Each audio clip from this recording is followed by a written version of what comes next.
In a world yearning for peace and compassion, one man became a living symbol of humility, courage, and hope. Pope Francis, the shepherd of the modern age, touched millions with his words and actions.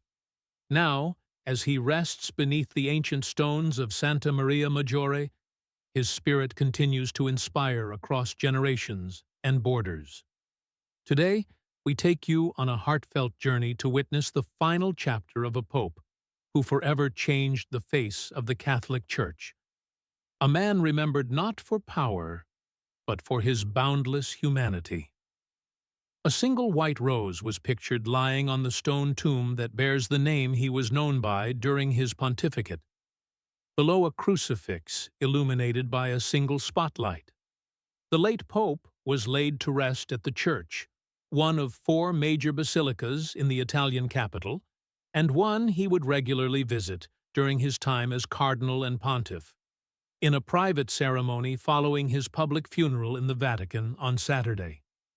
Thousands of mourners have been filing past the tomb since the church opened to the public on Sunday morning to pay their respects to Pope Francis, who died aged 88 on Monday. Among them was Rosario Correale, an Italian who said it was very emotional seeing the tomb. "He really left a mark on us," he told the Associated Press. Polish pilgrim Maria Brzezinska felt the resting place befit the man. "I feel like it's exactly in the way of the Pope. He was simple, and so is his place now," she told the news agency Reuters after visiting. Francis was particularly devoted to the Virgin Mary, and Santa Maria Maggiore was the first church to be dedicated to her when it was built in the 4th century.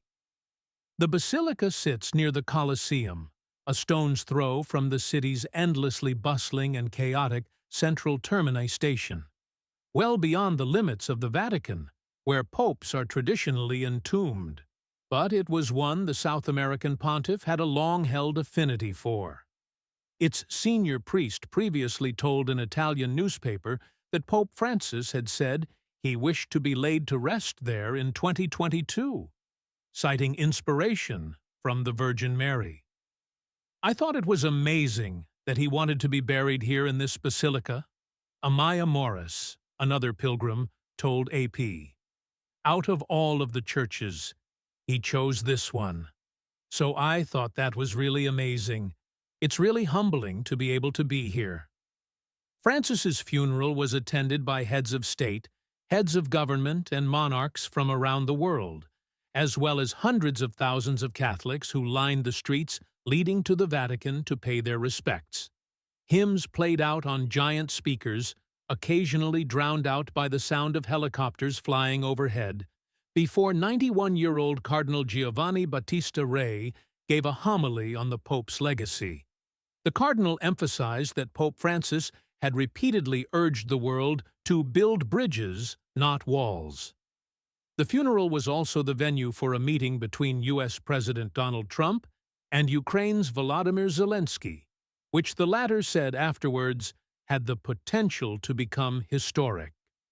Trump later questioned Russian President Vladimir Putin's willingness to end the now 3-year war in Ukraine, a conflict which Pope Francis had regularly called for peace during his papacy.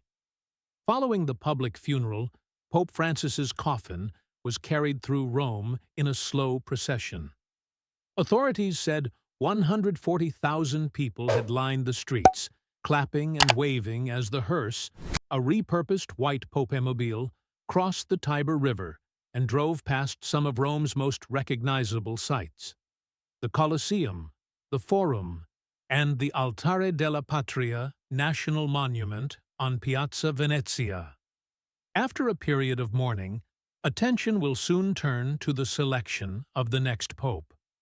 A date has not yet been set, but it is thought it could start as early as 5th or 6th May, with 135 cardinals set to attend, making it the largest conclave in modern history. Remember to subscribe so you don't miss out on these kinds of conversations.